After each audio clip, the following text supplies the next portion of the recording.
Oi pessoal, tudo bem? Eu sou a Paloma Antunes, a Lola Linda Nia, e esse é o nosso especial Assuste-me se for capaz, o especial de Dia das Bruxas do blog da Liga. Infelizmente, nós já estamos chegando à reta final, mas para fechar o ciclo, eu estou trazendo para vocês o conto O Cão dos Baskerville, de Sir Arthur Conan Doyle, de 1902. Ele é mais uma aventura do Sherlock Holmes com o Dr. Watson. Ele se passa ali depois que o Sir Arthur ressuscita o Holmes, porque ele tinha matado ele num conto que eu não me recordo do nome. Mas aí, pela pressão dos fãs, ele acabou falando: o Holmes conseguiu driblar a morte, parará, parará. Vamos continuar com os contos dele. E aí surgiu o Cão dos Baskerville e mais um conto, que eu também não me recordo o nome. A gente percebe que eu tenho uma leve amnésia. Mas é isso. E sobre o que trata a história de O Cão dos Baskerville? Nela nós temos o Sir Charles Baskerville, que é o último dos Baskerville, morrendo sob circunstâncias um tanto quanto misteriosas. Na família dele tem a lenda do cão dos Baskerville, que é um cão dos infernos, assim, que vem atrás dos integrantes da família, e o objetivo dele é dizimar mesmo o nome Baskerville.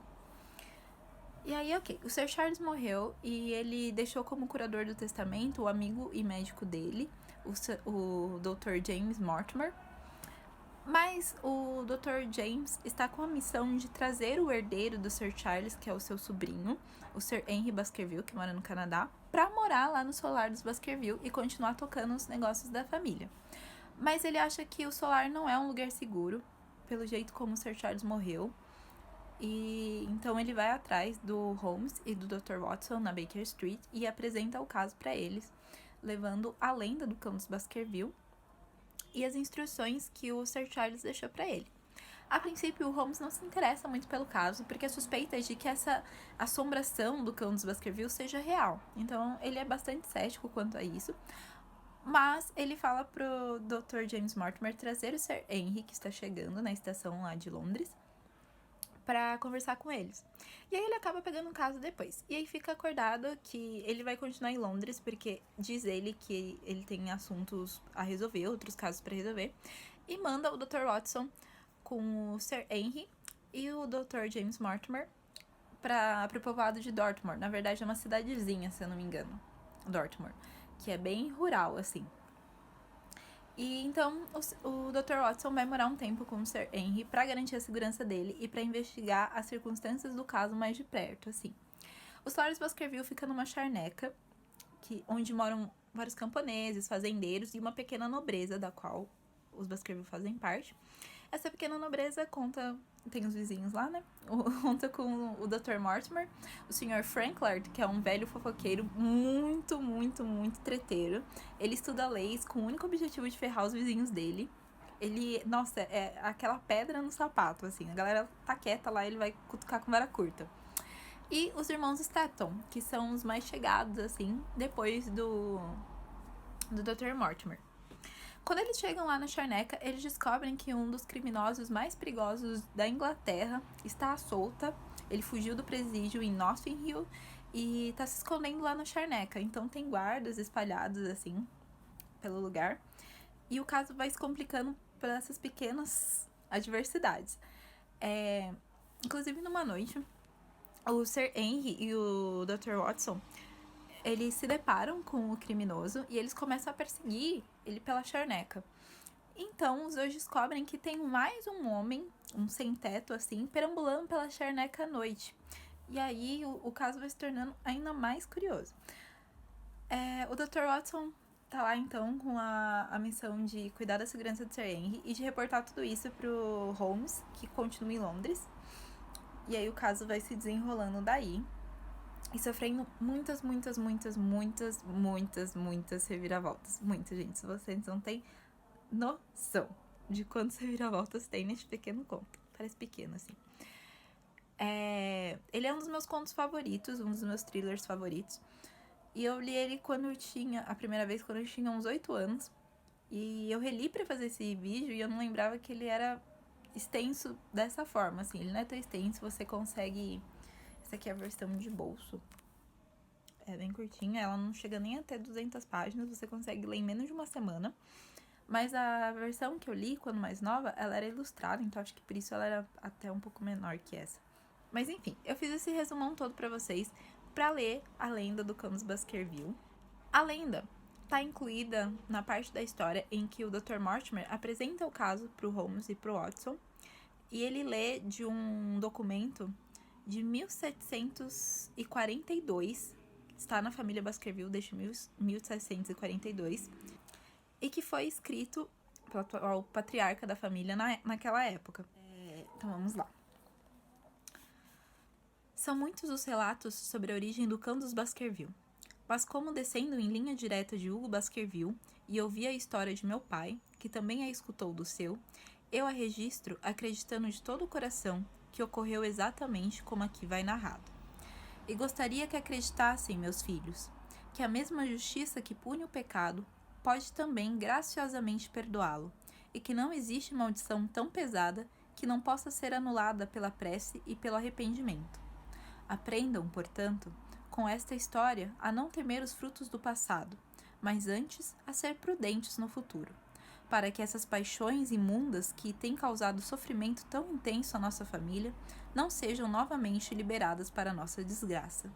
Saibam, portanto, que na época da Grande Rebelião, cuja história é registrada pelo douto Lord Clenderon veementemente lhes recomendo, esta herdade de Baskerville pertencia a um Hugo desse nome, e não se pode negar que ele era um homem muito violento, profano e ímpio.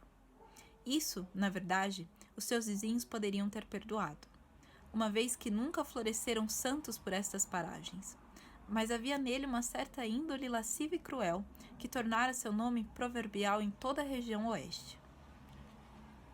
Ora, acontece que esse Hugo veio a amar, se é que se pode dar um nome tão brilhante a uma paixão tão escura, a filha de um pequeno fazendeiro que tinha terras perto da herdade dos Baskerville.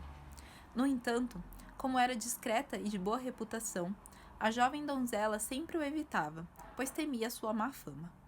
Assim, aconteceu que num certo dia de São Miguel, este Hugo, com 5 ou 6 de seus companheiros vadios e malvados, invadiu a fazenda e carregou a donzela, pois o pai e os irmãos da jovem estavam ausentes, como ele bem sabia. Quando a levaram para o solar, a donzela foi colocada num quarto no andar de cima, enquanto Hugo e seus amigos se acomodavam para uma longa farra, como era seu costume todas as noites.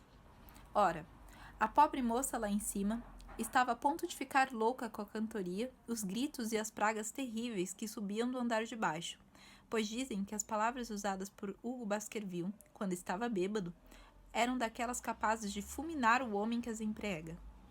Por fim, na aflição do medo, ela fez o que teria intimado o mais bravo dos homens de ação, pois, com a ajuda da trepadeira que cobria, e ainda cobre, a parede sul, ela desceu do beiral do telhado até o chão e tomou o caminho de casa pela charneca, levando 3 léguas entre o solar e a fazenda de seu pai.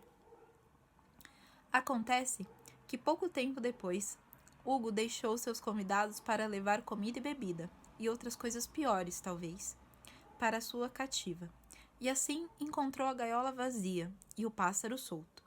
Então, ao que parece, ficou como que possuído pelo demônio, pois descendo as escadas correndo e entrando no salão de jantar, pulou sobre a grande mesa, os jarros e as tábuas de trinchar voando à sua frente, e gritou bem alto diante de todo o grupo que naquela mesma noite entregaria o seu corpo e a sua alma aos poderes do mal, se ao menos conseguisse agarrar a rapariga. E enquanto os convivas ficavam aterrorizados com a fúria do homem, um mais malvado, ou talvez mais bêbado que o resto, gritou que deveriam colocar os cães no encalço da donzela.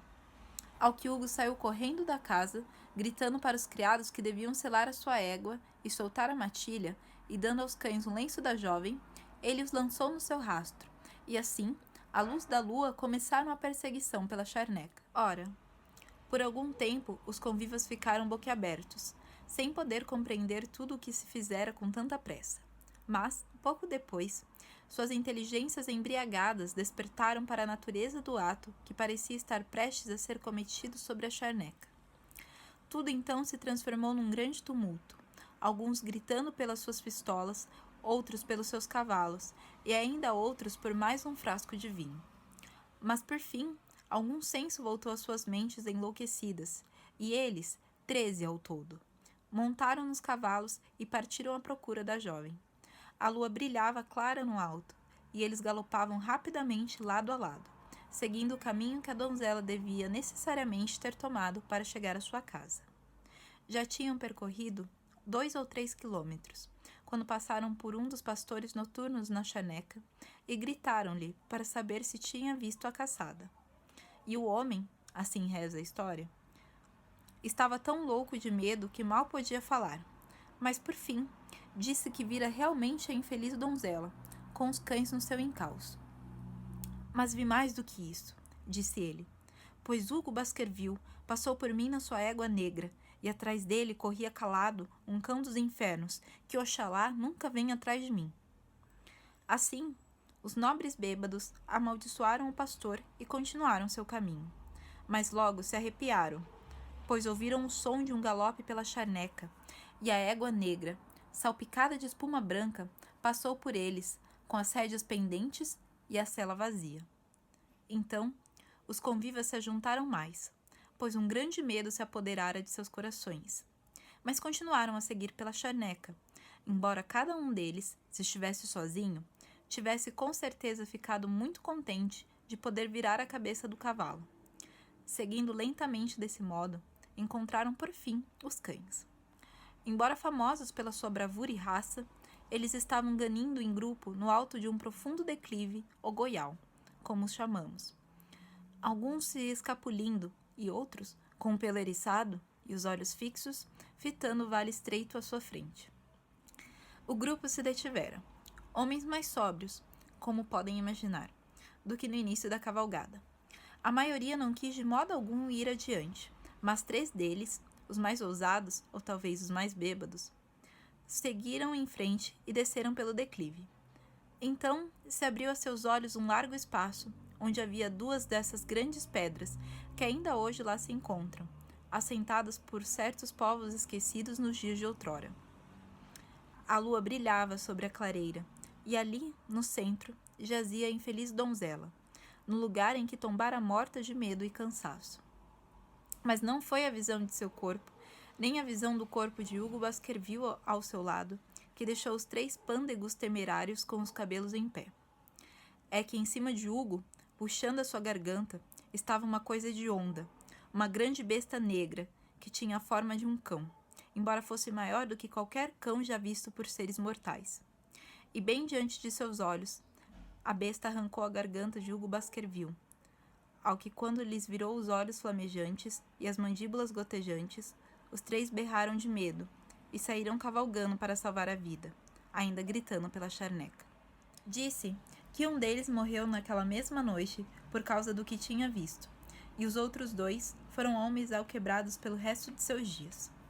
Esta é a história, meus filhos, da origem do cão que se diz ter atormentado tão dolorosamente a família desde então. Se a escrevi, é porque tudo o que se conhece com clareza guarda menos terror do que aquilo que é apenas sugerido e conjeturado. Tampouco se pode negar que muitos membros da família tiveram mortes infelizes, que foram repentinas, sangrentas e misteriosas. Ainda assim, procuremos abrigo na infinita bondade da providência, que não puniria para sempre o inocente além daquela 3ª ou 4ª geração indicada na Santa Escritura. Aos cuidados dessa providência, meus filhos, eu, por esse meio, os confio, e lhes aconselho que por cautela evitem cruzar a charneca naquelas horas escuras quando os poderes do mal são exaltados. Essa é a declaração de Hugo Baskerville aos seus filhos Roger e John, com instruções para que nada se diga a respeito à sua irmã Elizabeth. Essa é a lenda, então, do cão dos Baskerville, não exatamente como ela começou, mas como ela foi passada de geração em geração até chegar no Sir Charles e no Sir Henry, que eu espero que vocês tenham gostado. O Cão dos Baskerville, como eu disse, é um dos meus thrillers favoritos. E ele foi adaptado para séries, para peças de teatro, para filmes, então você encontra ele facilmente na internet, inclusive em PDF. É bem fácil de encontrar ele em várias línguas, principalmente em inglês. E também tem vários PDFs em português. E é isso, gente. Eu espero que vocês tenham gostado, que vocês se sintam inclinados a se assustar com Camus Baskerville, que foi considerado uma das histórias mais assustadoras na época. E se você já leu, se você já conhece a história, conversa aqui com a gente nos comentários. Nós temos ainda mais um vídeo do Assuste-me Se For Capaz, e aí só no ano que vem. Então, beijinhos de trevas e tchau, tchau.